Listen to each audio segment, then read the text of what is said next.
Okay, so today we have Fine Young Cannibals, and she drives me crazy in the video as well. And my dog is over on my bed snoring, but I, I'm sorry if you can hear it. But anyway, she's an old girl. I mean, my God. So anyway, Fine Young Cannibals here. I've never reacted to them. They've been suggested. I don't think I've ever heard of these guys either. So a great band name, though, Fine Young Cannibals. I mean, I'm sure Jeffrey Dahmer would be a fan. So let's get into it, talk about it after. Let's go.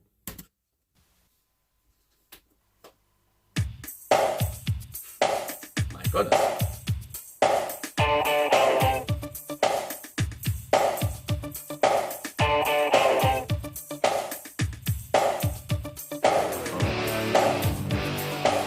My goodness, right.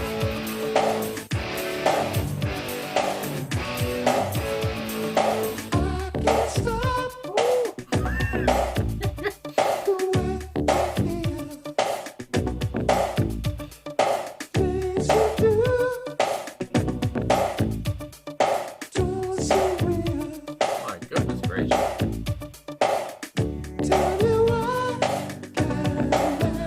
My God.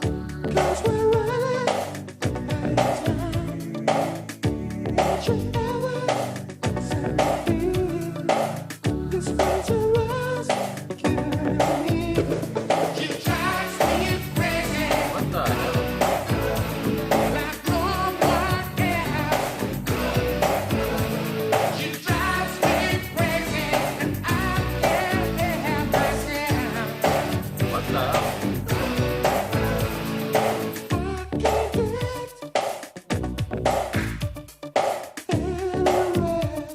What a range of a voice.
Goodness gracious. All right. Fine Young Cannibals, and she drives me crazy. I don't know. I say, I want to say I'm speechless. But of course, I'm going to go on for a lot more time here. But yeah, I mean, not many songs leave me like this song just did. Now, this is one thing as well, though, because okay, I'll just say I like. There's a podcast called The Drunken Peasants. I'm going to say this on the top, and there's a band that one of the members of the podcast was friends with called Sex Twister, and I don't even know if anyone ever knows about Sex Twister, but they do a song called "She Drives Me Crazy," and I never knew it was a cover of this song. I've never heard this song, so I always thought She Drives Me Crazy by Sex Twister was their own song, and because I'm a dummy, I guess I didn't know that they covered a Fine Young Cannibals track. So that's one thing that came to mind right off the bat when I first heard it, when the guitar riff started in there, when there's a bunch of distortion with that guitar as well, and just the drums, what's the word I'm looking for? My goodness. The drum machine, I would say, is probably on here. Anyway, so when all that started, I was like, hold on, this sounds like Sex Twister. But obviously, Fine Young Cannibals did it first. I mean, my God. So anyway, that was a big thing for me off the top. And then here comes old Roland Gift on the on the vocals. One of the most unusual, and I mean that in a good way, one of the most unusual, unique voices I've ever heard. You talk about, because I did read up, I guess, that he tried to do this, and I don't know what his normal singing voice sounds like when they put it like this, but I did see on songfacts.com that I guess he tried to do this in his normal singing voice, and nobody liked it, so he went up to his higher register, his falsetto, and my God, what a light, just sultry voice, and in the choruses though, I'm not even talking just when he did the verses, because that was nuts too, but such a light kind of different voice. But in the choruses, he almost sounded like, because I said at one point he has such a range of a voice, he almost sounded like an old time guy, an old singer or something in the choruses, with how he would, I guess, elongate his words. And it's just, I don't, how he would say myself. It just, I don't know. There's such a cadence to him in the chorus. And again, he sounded like he turned into, all of a sudden, he was like a 60-year-old or something. That's what came to my mind. Like he had such a battered voice all of a sudden, but it sounded good still. And it was so raspy. And then he goes right into the falsetto in the verses again. And I was like, what the hell is going on here? I was just kind of taken aback the whole time. And I don't know. Yeah, and that's the whole point, I guess, of why I said I was speechless at the top. And in the video too, when he's staring you right, he's staring daggers right through the video. And I mean, I almost wanted to look away at points because he just kind of seemed a bit scary, a bit spooky. And I guess that's the whole point when he would say words like, they say I'm obsessed or whatever. We'll get to the lyrics soon. But I mean, yeah, when he looks at you like that, when he looks at you, eyes right on you through the camera, and he talks about being obsessed, you kind of feel like what whoever he's going after feels like, I guess. But anyway, obviously she drives him crazy, and but yeah, powerful song. At the same time, very light, very again, I would say the instruments are kind of sparse at points, but of course it's just, I don't know, like I said, hard hitting at the same time with the drums or whatever you want to say. I will look at the personnel here, because again, I only know of Roland Gift because I did see his name come up, and that was about it. So Roland Gift is on vocals. Andy Cox is on guitar. Andy Cox. I've seen his name before. Hold the phone. Let me just talk amongst yourselves there for a second. He was, okay, yes, he was with the Beat. Of course, he was with the Beat. I've done a reaction to the Beat. I remember Andy Cox, because I said in an old video when I reacted to the Beat, I have a friend named Andy Cox, and I was like, so that's fun. So Andy Cox is here again on guitar, so that's fun. My goodness. Anyway, small world. David Steele is on bass, keyboards, and drum machine. So it is a drum machine. So David Steele, bass, keyboards, and drum machine. God damn, he was very important to the track. So shout out to old David Steele. But yeah, like I said, very important. Everything is very important here. It's very upbeat. It's very fun. I mean, there's a fun aspect to this, of course. And the guitar riff, I mean, too, obviously, it's just, just from the get-go, I'm trying to say it, I guess, what I heard. Anyway, with that guitar, because I can't mimic it, really. But, yeah, it's just a lot of distortion, I would say, that really came to mind too early on. And, but very fun, very upbeat, very bouncy.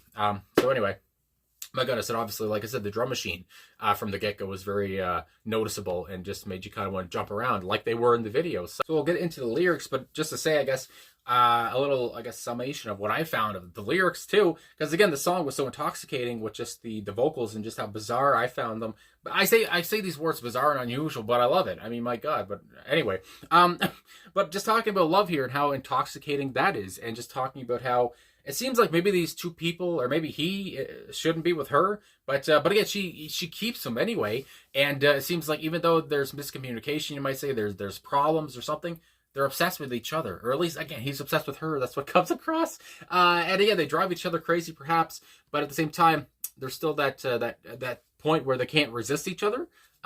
So yeah, it's just there's that magnetic that pull. She pulls him in. I mean, my God, he's like a fish, and she's she has him on her line. So anyway, let's go into the first verse. I can't stop the way I feel, and that says everything right up the top. Good Lord. Anyway, things you don't do, or things you do don't seem real.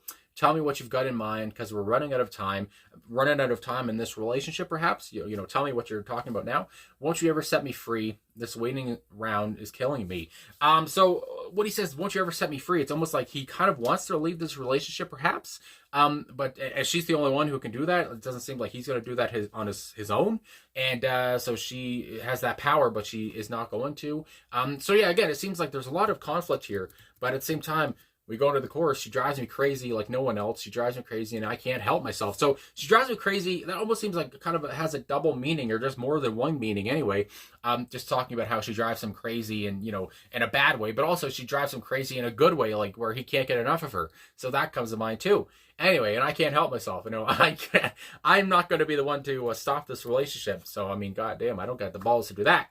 Then we go into the second verse. I can't get any reset. I was going to say any rest. My goodness, people say I'm obsessed. And again, when he's looking at you, when old Roland's looking at you right through the camera, and he says, people say I'm obsessed. I mean, my God, you get a feeling in your bones. Everything you say is lies.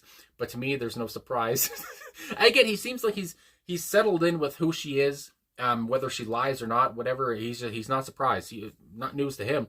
Anyway, but to me, there's no surprise. What I had for you was true. Things go wrong. They always do. Again, it seems like this guy's always down on his luck, and he's just always in this position. He's relied, or he's come to understand that this is where his life's going to be. He's always going to be lied to, or whatever. Things will always go wrong, and she's always going to be there, whether he likes it or not, or something like that. Anyway, then we go into the chorus again.